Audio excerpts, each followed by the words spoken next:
Okay ကောင်းပြီသူကပေါ့နော်သူ fake color ဖြည့်တဲ့အချိန်မှာသူကအဲ့ဒီလိုမျိုးဟာနဲ့ပတ်သက်ပြီးတော့သွားပြီးတော့ဒီ box ကို fin bake လောက်ခွင့်မပေးဘူးဒီ fake color တော့ပြီးဖြည့်တယ်ဒီမှာ make layer မှာသူက fin bake လောက်ခွင့်ပေးတယ် set foreground color မှာသူခွင့်မပေးထားဘူးဒီမှာ fade မှာခွင့်မပေးထားအောက်ကဒီမှာ set current layer တွေ backward တွေ forward တွေမှာခွင့်ပေးထားတယ် okay အဲ့တော့ကိုက color တွေဖြည့်တဲ့အချိန်မှာအတက်နံရွေးချယ်မှုလိုချင်တယ်ဆိုရင်ရွေးချယ်မှုလုပ်လို့ရတဲ့ပုံစံမျိုးနဲ့ action လုပ်ခဲ့မှာရမှာအားလေးတစ်ချက်ခုနသတိလွတ်သွားလို့ okay အဲ့တော့ခုနကပေးခြင်းတဲ့ဟို message ရကြတော့ဒီ backward တွေ forward တွေကိုကိုကသွားခြင်းတယ်ဆိုရင် action ထဲမှာ layer တွေကို click မနှိပ်ဖို့အဲ့ဒါကသင်ခန်းတာတခုအခုကကြတော့သူကဒီ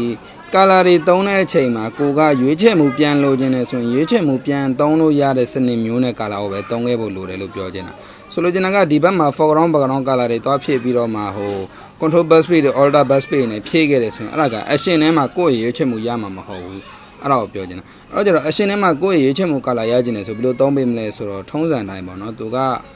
ဒီဘက်ကိုသွားလိုက်သွားပြီးတော့ layer ခေါ်တဲ့အချိန်မှာခဏလေးနော် action သွင်းလိုက်မယ်အဲ့တော့ဒီမှာ face step နော်အဲ့တော့ဒီ face layer အသက်ပဲလောက်လိုက်layer action အသက်လောက်လိုက်မယ်နော်ဒီမှာ new action 20ပေါ့နော်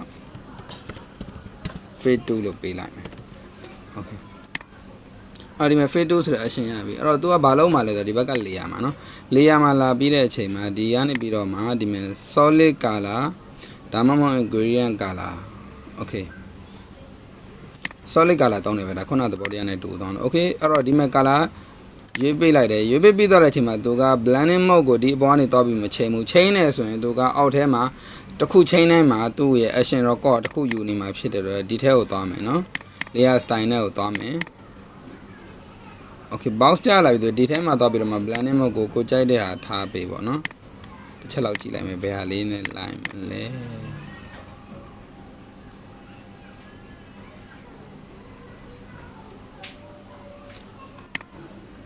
okay soft line နဲ့အဆင်ပြေတယ် soft line ကို obsidian နဲ့ဘာ dash လိုက် okay ဒီပေါင်းတဲ့သဘောကျတယ်ဆိုပါတော့ဟုတ်ပြီနော်ပြီးတော့ပြီဆိုတော့မှ okay ပေးလိုက်ဒါဆိုရင်အခုကိုက action mark ကိုသွားပြီးကြည့်ကြည့်အောင် action ထဲမှာကဘာပါတယ်လဲဆိုတော့ဒီမှာ make failure ပါမယ်ပြီးတော့ဒီမှာ set current layer မှာပြီးတော့ဒါ action ရပ်လိုက်မယ်နော် stop ပြီးတော့ဒီမှာ set current make failure မှာကဒီမှာနော် failure solid color RGB ဘာညာသူ color code သွားရွေးပေးတယ်ပြီးတော့ဒီအောက်ကဒီမှာ2 layer မှာ obsidian blah blah ပေါ့နော် obsidian ကခုနတော့ short ခဲ့လို့နော်ပြီးတော့ဒီမှာ mode မှာ soft light ကိုသုံးပေးထားတယ်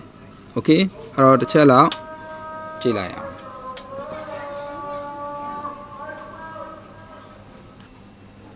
အဲ့တော့ဒီမှာဒါခုနဒုတိယအကြောင်းအရာဘာပြောချင်လဲဒီဘက်မှာသွားပြီးတော့ကိုကသွားပြီးရွေးပေးလို့ရတယ်ဒီမှာ make failure မှာသွားပြီးတော့ရွေးပေးလို့ရတယ်တွေ့လားအဲ့တော့ဒီမှာသွားပြီးတော့ image ပေးခဲ့တယ်ဆိုရင်